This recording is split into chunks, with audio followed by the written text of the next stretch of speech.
Good morning, everybody. Please have a seat. Well, as president, my top priority is to do everything I can to reignite what I consider to be the true engine of the American economy, a rising, thriving middle class.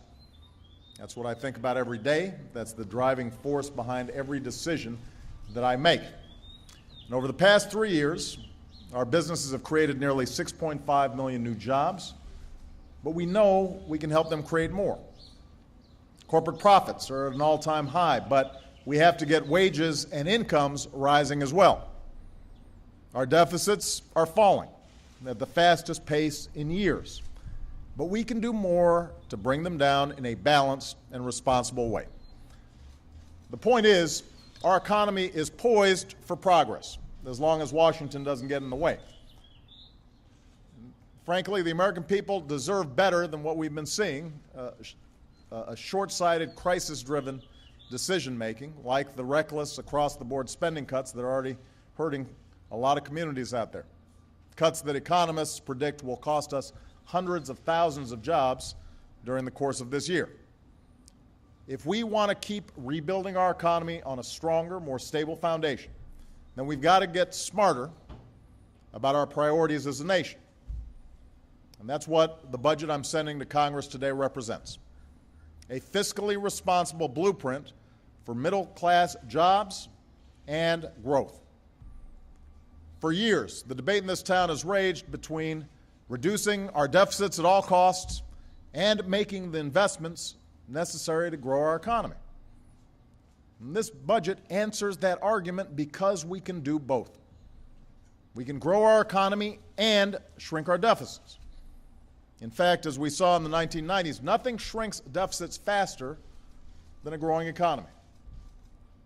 That's been my goal since I took office, and that should be our goal going forward. At a time when too many Americans are still looking for work, my budget begins by making targeted investments in areas that will create jobs right now and prime our economy to keep generating good jobs down the road.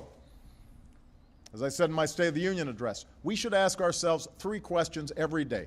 How do we make America a magnet for new jobs? How do we give our workers the skills they need to do those jobs? And how do we make sure that hard work leads to a decent living?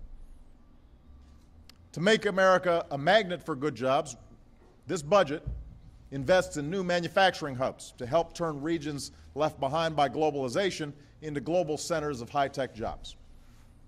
We'll spark new American innovation and industry with cutting-edge research, like the initiative I announced to map the human brain and cure disease. We'll continue our march towards energy independence and address the threat of climate change.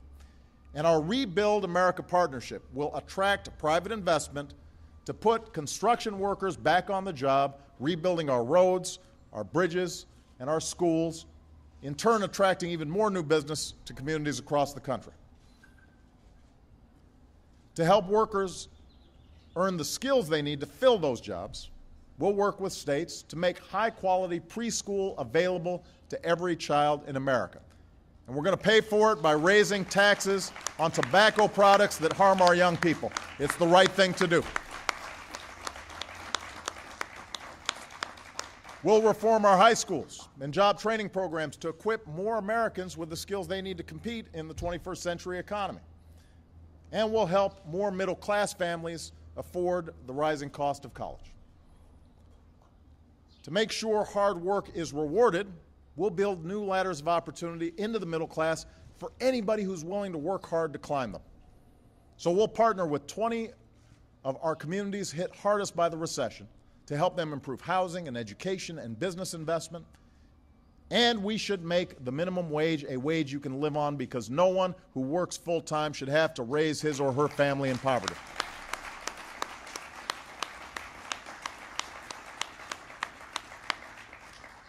My budget also replaces the foolish across-the-board spending cuts that are already hurting our economy.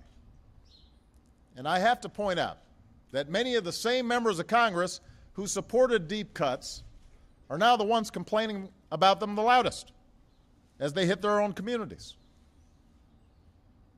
Of course, the people I feel for are the people who are directly feeling the pain of these cuts. the people who can least afford it. They're hurting military communities that have already sacrificed enough. They're hurting middle-class families. There are children who've had to enter a lottery to determine which of them get to stay in their Head Start program with their friends. There are seniors who depend on programs like Meals on Wheels so that they can live independently, but who are seeing their services cut. That's what this so-called sequester means.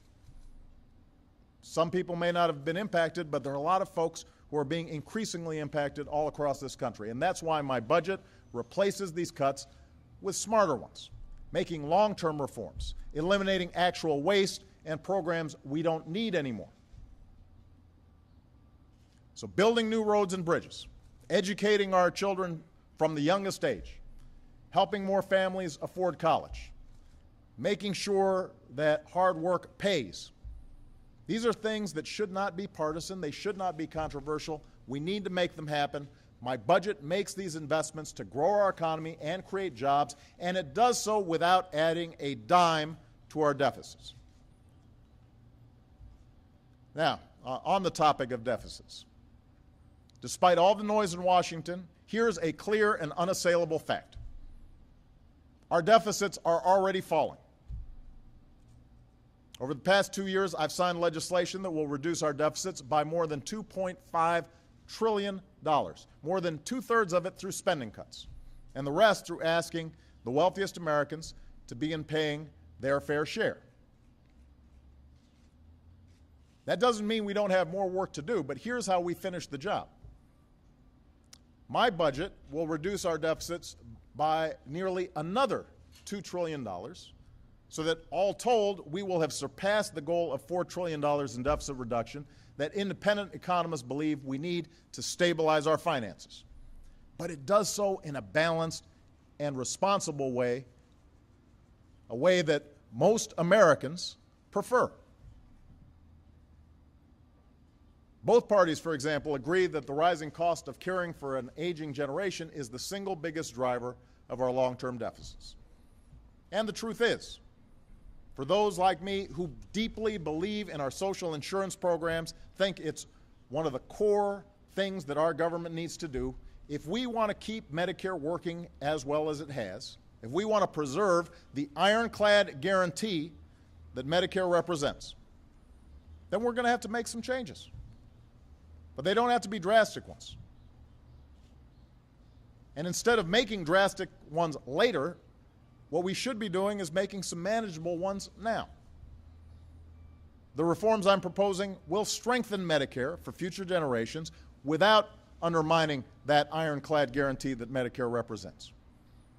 We'll reduce our government's Medicare bills by finding new ways to reduce the cost of health care, not by shifting the cost to seniors or the poor or families with disabilities. They are reforms that keep the promise we've made to our seniors, basic security that is rock solid and dependable and there for you when you need it.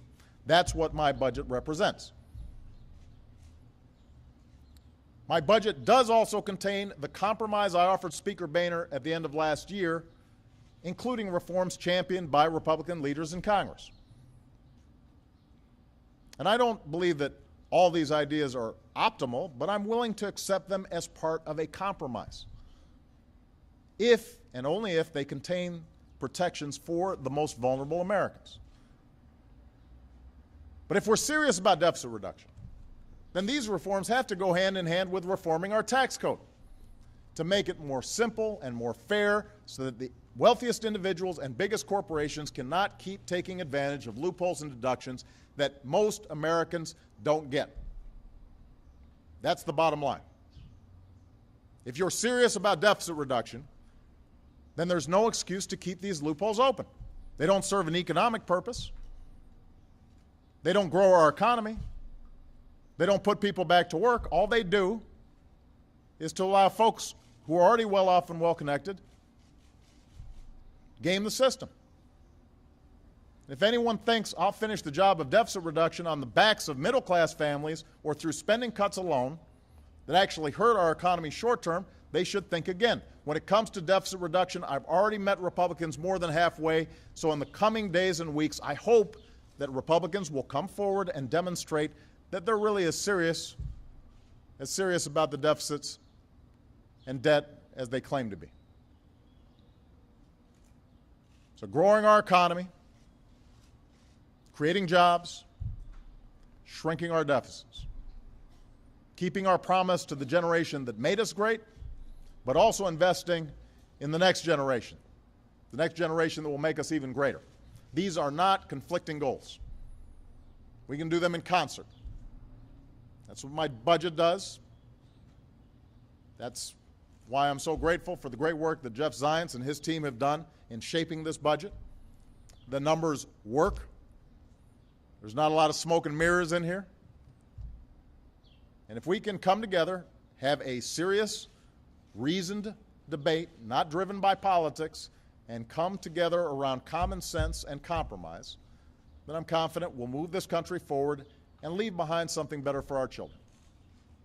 That's our task. Thank you. God bless you. God bless the United States of America.